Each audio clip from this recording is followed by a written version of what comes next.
Hey guys, Calvin here. Today I'm just going to show you how to fill your mason jars with this nice handy little funnel here. I have some almond milk that I'll be using for that today. Recently put that in the freeze dryer, and along with coconut milk, cashew milk, and soy milk. I'll be doing a video on that in a little bit. But yeah, you can get these little things at really any, animal supply store, anywhere that sells like horse stuff will have this because they use it for feed. They'll also sell these handy little scoops that I like to use.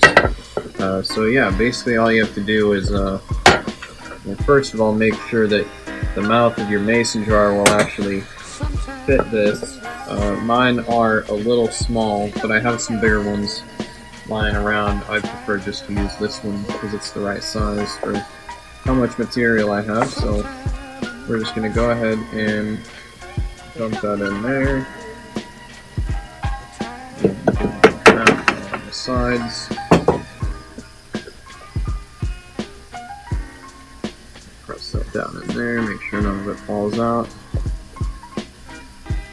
And, looks like we're good. We spilled a little bit there, but that's fine. We can take care of that. There we go. Perfect.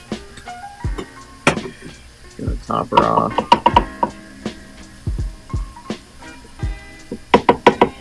And there you have it.